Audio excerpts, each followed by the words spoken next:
Good morning student, स्वागत है आपका आपके अपने यूट्यूब चैनल इलेक्ट्रो पर। आज क्लास 12 का जो थर्ड लेसन है करंट इलेक्ट्रिसिटी विद्युत धारा का शुभारंभ अपन करने वाले हैं, जिसका छोटा सा पार्ट आप क्लास 10th में भी पढ़ चुके हैं।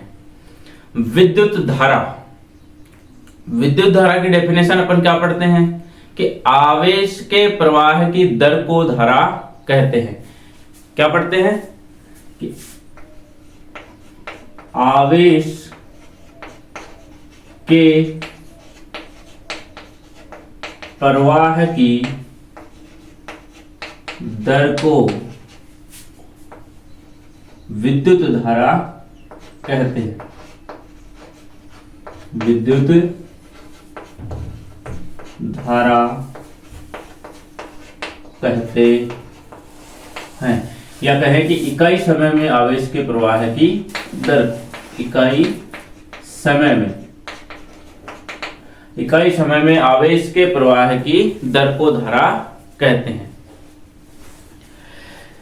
किसी भी कंडक्टर में धारा का प्रवाह होता है जब उसमें मुक्त इलेक्ट्रॉन होते हैं। कोई भी कंडक्टर है, कंडक्टर को कंडक्टर अपन कब कहेंगे? जब उसमें मुक्त इलेक्ट्रॉन है। चालक को चालक कब कहा जाएगा? जब उसमें मुक्त इलेक्ट्रॉन होगा। तो किसी भी कंडक्टर में शर्त क्या है कि कोई कंडक्टर है तो उसमें फ्री इलेक्ट्रॉन्स होने चाहिए। और धारा के लिए क्या होना चाहिए? आवेश वाहक होने चाहिए। क्या होने चाहिए? आवेश वाहक होने चाहिए। और आवेश वाहक किसी भी कंडक्टर में क्या होता है? कौन होता है? इलेक्ट्रॉन्स होते हैं। कौन होते हैं? इलेक्ट्रॉन्स होते हैं। तो किसी भी कंडक्टर में धारा प्रवाह के लिए शर्त क्या है कि उसमें मुक्त इलेक्ट्रॉन्स होने चाहिए। ये कंडक्टर है, इसमें मुक्त इलेक्ट्रॉन है, इसमें धारा का प्रवाह होता है, इसमें धारा का प्रवाह होता है। मान लो अपने पास एक ये लोहे की रोड है, लोहे या तांबे की रोड अपन मान ले, तांबे की रोड है, लोहे या तांबे की रोड अपने पास है। ये एक मेटल है, मेटल के पास क्या है? फ्री इलेक्ट्रॉन्स होते हैं। भाई धातु है तो धातु के पास को क्या है? मुक्त इलेक्ट्रॉन्स होते हैं। ये मुक्त इलेक्ट्रॉन इसके पास है। कितने इलेक्ट्रॉन्स हैं? तो कहेंगे अपने इसके पास n इलेक्ट्रॉन्स है, अनगिनत इलेक्ट्रॉन्स है या इन्फिनिटिव इलेक्ट्रॉन्स है। n इलेक्ट्रॉन्स इसके पास है। क्या ये इलेक्ट्रॉन गति कर रहे हैं? भाई चालक के अंदर क्या इलेक्ट्रॉन गति कर रहे हैं? तो कहेंगे कि चालक के अंदर इलेक्ट्रॉन गति कर रहे हैं। जब ये इलेक्ट्रॉन गति कर रहे हैं, अपन ने डेफिनेशन लिखी है कि आवेश के प्रवाह की दर को, कि आवेश का चलना ही धारा बनाता है। भाई करंट कौन बनाएगा? जब इलेक्ट्रॉन चलेगा। भाई इलेक्ट्रॉन का चलना ही करंट है, इलेक्ट्रॉन का चलना ही करंट है। अपन ने कहा है कि आवेश के प्रवाह की दर को धारा कहते हैं। ये लोहे या तांबे की अपन ने पास रोड पड़ी है, इसमें मुक्त इलेक्ट्रॉन्स है, अपन ने इसको हाथ लगाया, ये करंट नहीं लगाती। भाई करंट नहीं लगाती। भाई इसको जैसे हाथ लगाया, हाथ अपन आसानी से इसको छू सकते हैं। तो इसमें इलेक्ट्रॉन क्या कर रहे हैं? गति कर रहे हैं। जब इलेक्ट्रॉन गति कर रहे हैं तो ये करंट क्यों नहीं बना रहा? जब ये इलेक्ट्रॉन इसमें गति कर रहे हैं तो ये धारा का प्रवाह क्यों नहीं करता है? मान लो इसको अपन इलेक्ट्रिक फील्ड में रखते हैं, ई एक्सटर्नल लगा दी अपन ने, ई एक्सटर्नल अपन ने यहां लगा दी। ई एक्सटर्नल लगाते ही इलेक्ट्रिक फील्ड क्या है? इलेक्ट्रिक फील्ड क्या होती है? पॉजिटिव टू नेगेटिव होती है। पॉजिटिव टू नेगेटिव होती है। तो ये इलेक्ट्रॉन्स कहां आ जाएंगे? ये सारे इलेक्ट्रॉन्स कहां आ जाएंगे? इस तरफ आ जाएंगे कंडक्टर के, और यहाँ क्या आ जाएगा, पॉजिटिव चार्ज यहाँ आ जाएंगे। पर पॉजिटिव चार्ज इस तरफ और नेगेटिव चार्ज इस तरफ। इलेक्ट्रिक फील्ड है ई एक्सटर्नल बाहर की तरफ, इस तरफ अपन ने लगाई है। अंदर एक इलेक्ट्रिक फील्ड और बन गई जिसको अपन बोलेंगे ई इंड्यूस्ड, ई इंड्यूस्ड इलेक्ट्रिक फील्ड। जितनी इलेक्ट्रिक फील्ड इसके बाहर लगाई है उतनी ही इलेक्ट्रिक फील्ड क्या है, कंडक्टर अंदर बना लेगा। तो नेट इलेक्ट्रिक फील्ड जो होगी वो कितनी होगी,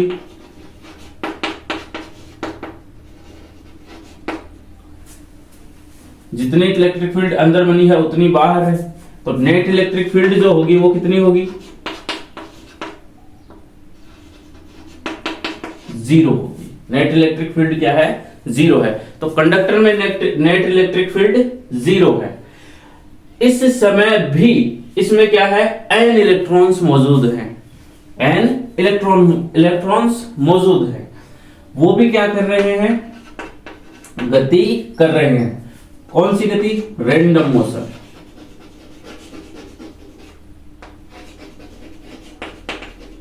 यादृच्छिक गति करते रहते हैं, या जिगजैग गति बोलते हैं इसको, करते रहते हैं। ये गति कर रहे हैं। इलेक्ट्रिक फील्ड 0 है, इलेक्ट्रॉन्स यहां है, प्लस चार्ज इस तरफ आ गया। इसके बावजूद ये गति कर रहे हैं, कौन सी एनर्जी के कारण, थर्मल एनर्जी के कारण। थर्मल एनर्जी जैसे मान लो इस कंडक्टर का जो टेम्परेचर है वो 22 डिग्री सेंटीग्रेड है, और कमरे का जो टेम्परेचर है वो मान लिया अपन ने 27 डिग्री सेंटीग्रेड है। तो यहां से ये हीट क्या करेगा, एब्जॉर्ब करेगा, और इस हीट के कारण जो ये अंदर वाले इलेक्ट्रॉन्स है वो क्या है, जिगजैग मोशन करते हैं। और इस मोशन के, इसके मोशन के कारण ये क्या है, इनकी गति इस तरह से होती है। तो इनकी जो एवरेज वेलोसिटी जो है, या एवरेज स्पीड बोलते हैं, एवरेज स्पीड इनके पास होती है, लेकिन इसकी जो एवरेज वेलोसिटी जो होती है वो कितनी होती है, 0 होती है। कितनी होती है, 0 होती है। लेकिन स्पीड इनकी 0 नहीं होती है, तो एवरेज वेलोसिटी 0 है। तो एवरेज वेलोसिटी 0 है, इस कारण ये क्या है, करंट या धारा का प्रवाह नहीं करते हैं भाई। इसीलिए तो कोई भी लोहे या तांबे की रोड है, जैसे ही अपन हाथ लगाते हैं तो करंट नहीं लगाती है, लेकिन उसको जैसे ही किसी वोल्टेज से जोड़ दें तो वो क्या है, अपने को करंट लगा सकती है। जैसे अब ये कंडक्टर है, इसी कंडक्टर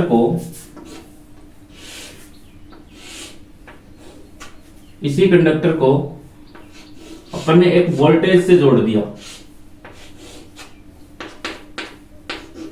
एक वोल्टेज से जोड़ दिया बाहर।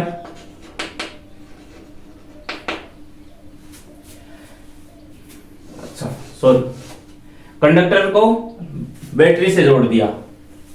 बैटरी से जोड़ने के बाद जो अंदर वाली इलेक्ट्रिक फील्ड है वो क्या हो जाएगी, लगभग 0 हो जाएगी।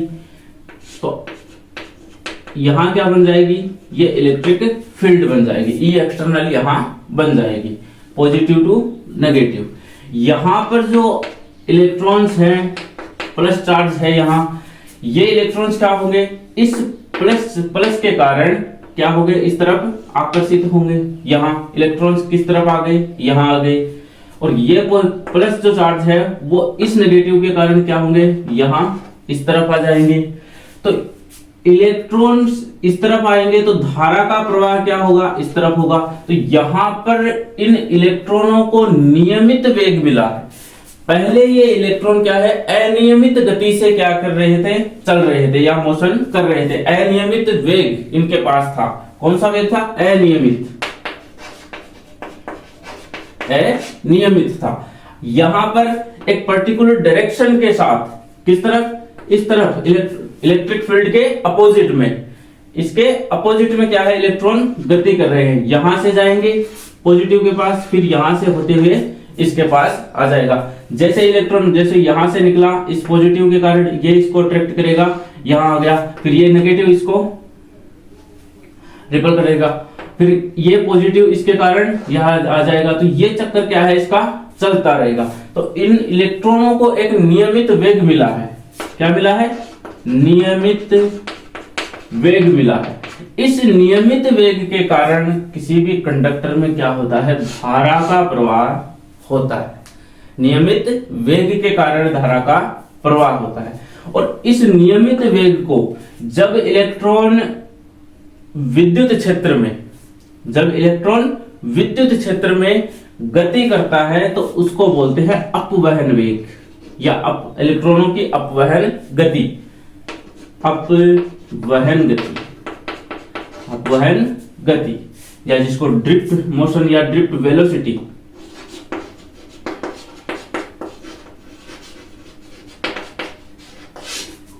अपवहन वेग, जब इस वेग से कोई भी इलेक्ट्रॉन गति करता है तो वो धारा का प्रवाह करता है। जब कंडक्टर को एक्सटर्नल फील्ड लगाई थी और इसके अंदर इंड्यूस्ड फील्ड बनी, तब भी इलेक्ट्रॉन मोशन कर रहा था, अब भी यहां भी इलेक्ट्रॉन मोशन कर रहा है। इस वाले में इनके पास अनियमित वेग था, जिसके कारण इसका जो एवरेज वेलोसिटी है वो क्या है, लगभग जीरो है या जीरो है।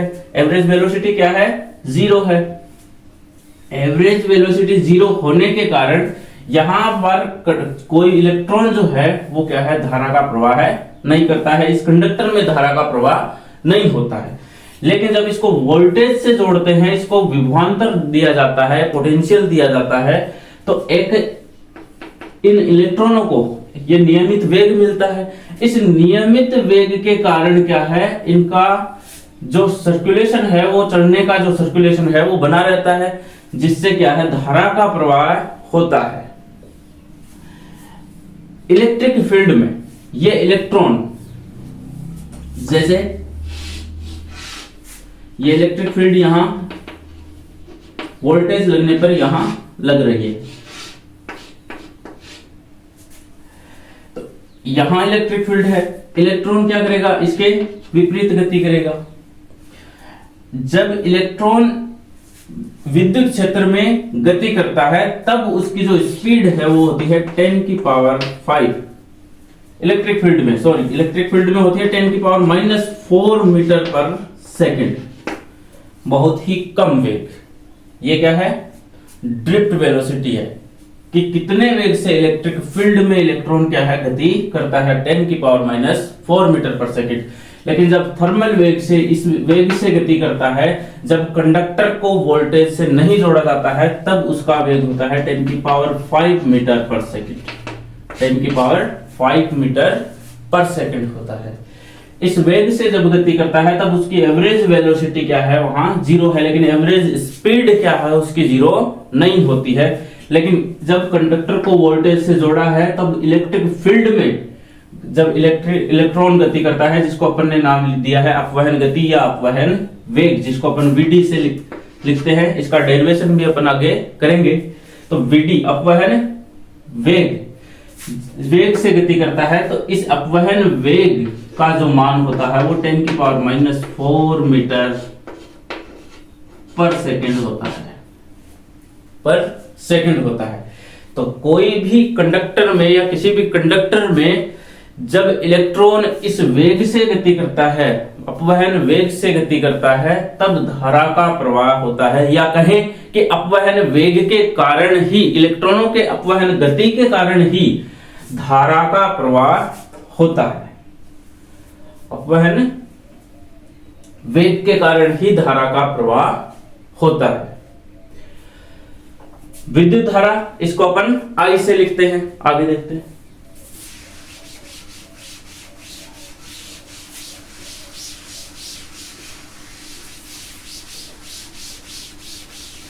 विद्युत धारा को अपन I से लिखते हैं। जैसे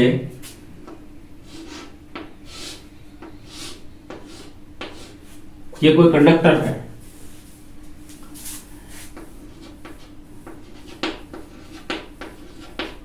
इसमें इलेक्ट्रॉन गति कर रहे हैं इस तरफ।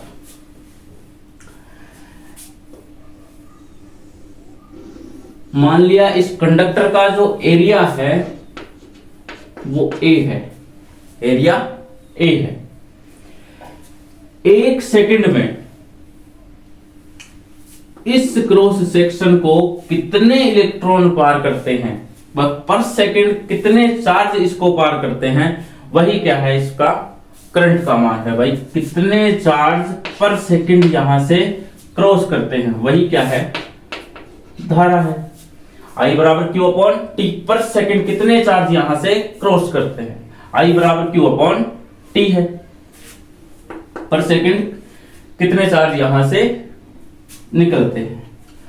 यदि अल्फांश की बात करें या कहें कि एवरेज करंट की बात करें, तो एवरेज करंट अपन क्या लिखेंगे, del Q upon del T लिखेंगे।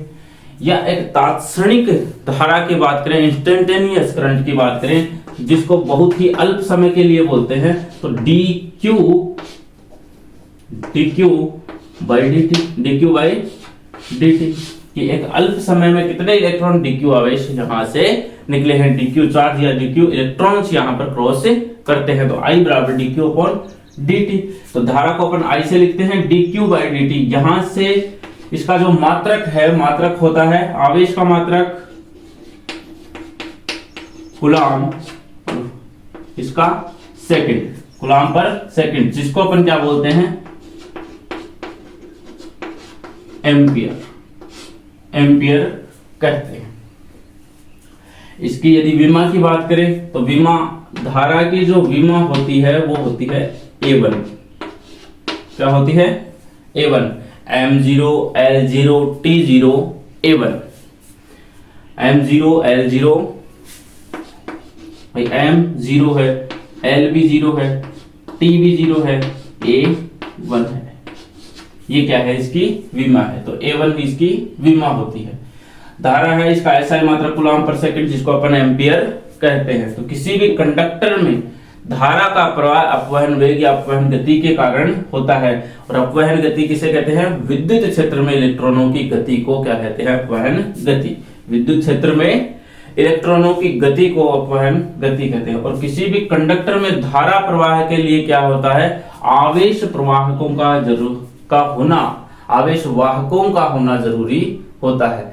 जैसे गैसों में इलेक्ट्रॉन्स होते हैं, या अपन हीलियम है उसमें धनायन ऋणायन होता है, और कंडक्टर में क्या होता है, इलेक्ट्रॉन्स होते हैं, गैसों में होते हैं इलेक्ट्रॉन्स होते हैं, आयंस होते हैं। वैसे ही इस कंडक्टर में क्या है, आवेश वाहक होते हैं, आवेश वाहक होते हैं। और आवेश वाहक कौन होते हैं, इलेक्ट्रॉन्स होते हैं। और अपवहन गति में या इलेक्ट्रिक फील्ड में इलेक्ट्रॉनों का जो वेग है वो कितना होता है, 10⁻⁵ मीटर पर सेकंड होता है। और थर्मल वेलोसिटी से जब कंडक्टर को वोल्टेज से नहीं जोड़ा जाता है, तब उसका वेग होता है 10⁵ मीटर पर सेकंड। ये बहुत ज्यादा होता है, ये बहुत ही कम वेग होता है। धारा को अपन I से लिखते हैं, जिसका मात्रक कूलम पर सेकंड है, जिसको अपन एम्पियर से बोलते हैं। आगे देखते हैं।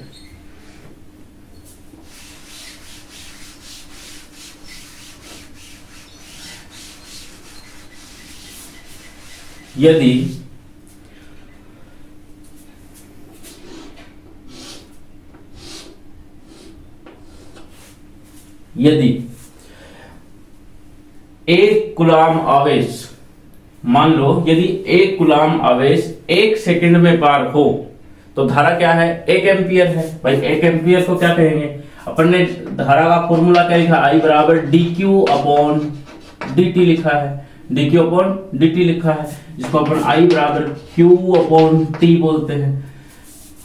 q अपॉन t है, ये अल्फांश के लिए है। तो 1 एम्पियर की बात करें तो 1 एम्पियर क्या होगा,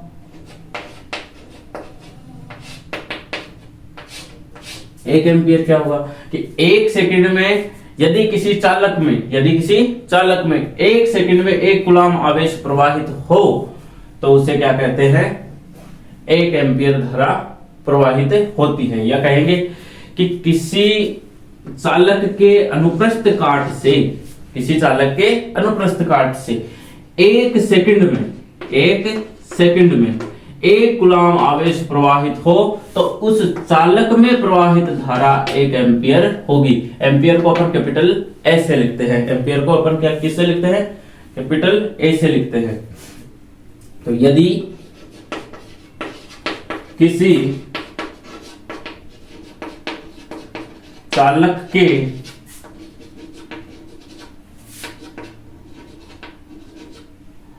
अनुप्रस्थ का क्षेत्रफल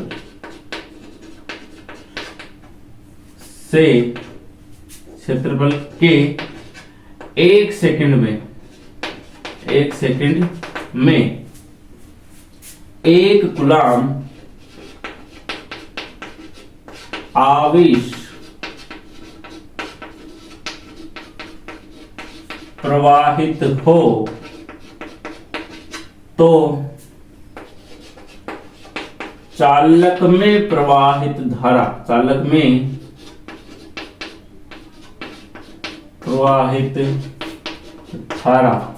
1 एम्पियर होगी। यहां से I बराबर क्या है?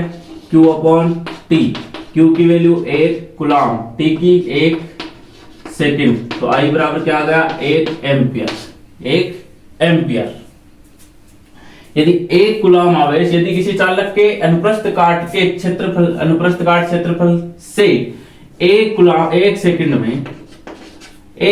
में 1 कूलम आवेश प्रवाहित हो तो चालक में प्रवाहित धारा 1 एम्पियर होगी। ये 1 एम्पियर की डेफिनेशन अपने पास आ जाती है। अब बात करते हैं करंट डेंसिटी की, धारा घनत्व की।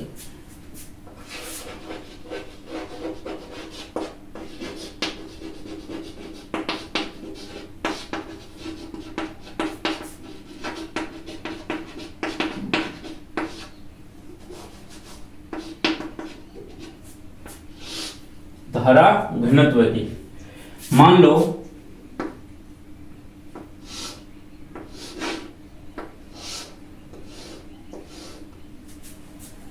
ये कोई कंडक्टर है जिसका ये कोई क्रॉस सेक्शन है, ये एरिया है जिसको अपन ने ए लिया है। इसका एरिया क्या मान लिया अपन ने? ए है। यहां से करंट है,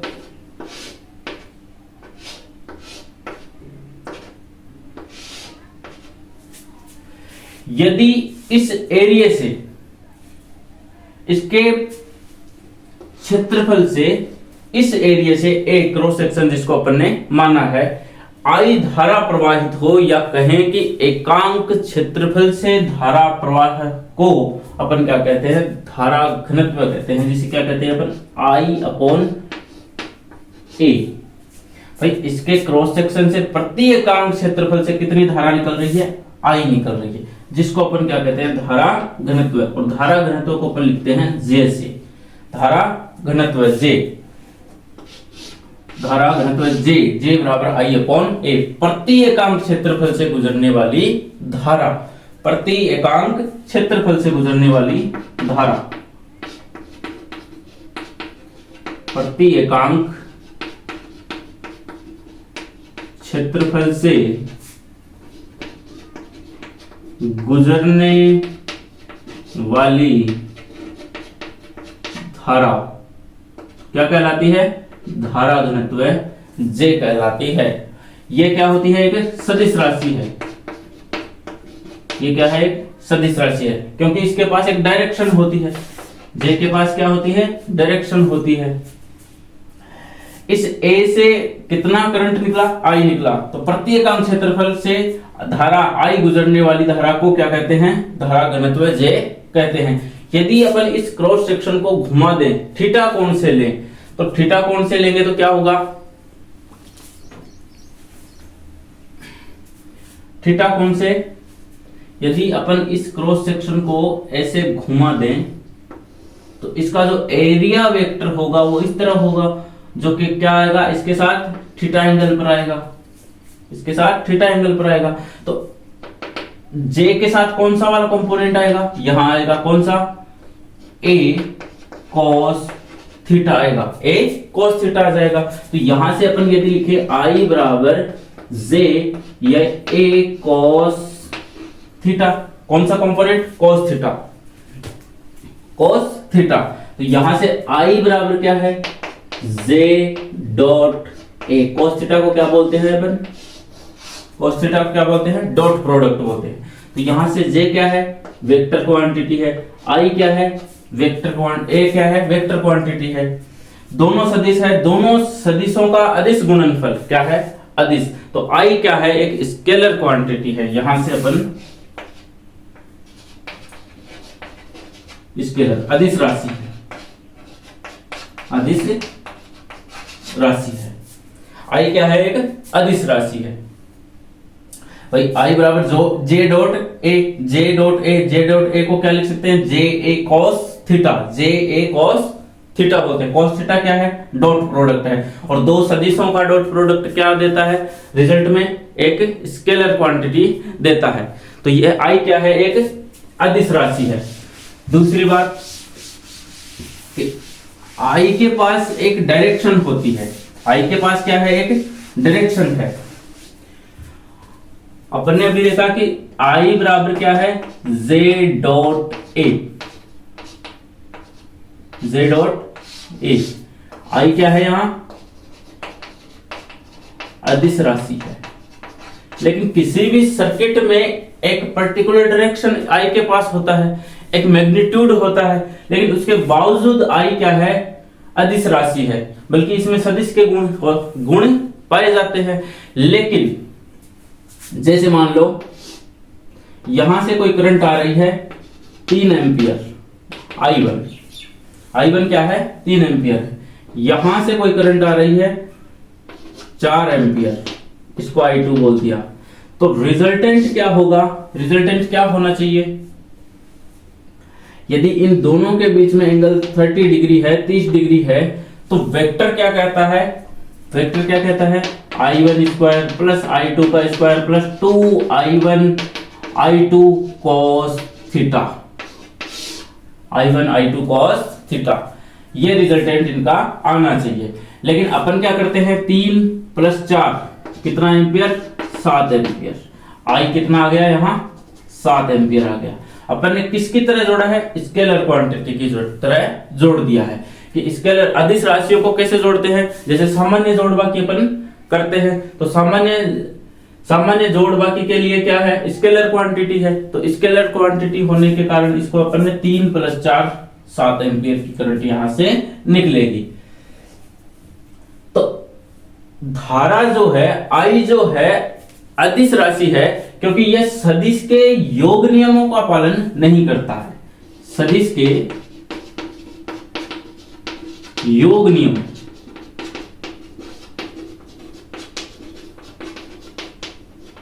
का पालन नहीं करता है। सदिश के नियमों का पालन न करने के कारण I क्या है? इसके पास डायरेक्शन और मैग्नीट्यूड दोनों होने के बावजूद ये क्या है? एक अदिश राशि है, अदिश राशि है। इसीलिए I पर कभी भी आपने देखा होगा, कभी किसी बुक में देखा होगा कि I पर कभी भी वेक्टर लगा हुआ नहीं होता है। या एनसीईआरटी की बुक्स में इसको डार्क करके दिखाया जाता है। किसी भी वेक्टर क्वांटिटी को क्या किया जाता है? जैसे एरिया है, एरिया को वेक्टर दिखाने के लिए क्या किया जाता है? इसको ऐसे डार्क कर देते हैं। एनसीईआरटी की बुक्स में दे रखा है ऐसे कि डार्क कर दिया। डार्क करने का मतलब क्या है? कि ये वेक्टर क्वांटिटी है। ये क्या है? एक सदिश राशि है। ये सदिश राशि है। तो I पर आपने कभी भी वेक्टर लगा हुआ नहीं देखा होगा, नहीं इसको एनसीईआरटी की बुक्स में कहीं डार्क किया हुआ देखा होगा। तो इसको एक स्केलर क्वांटिटी की तरह जोड़ते हैं। 3 प्लस 4 7 एम्पियर, एक सीधा सा जोड़, सीधा सा सम अपन ने कर दिया। तो I जो है वो क्या होता है? एक अदिश राशि होता है, क्योंकि यह सदिश के नियमों का पालन नहीं करता है।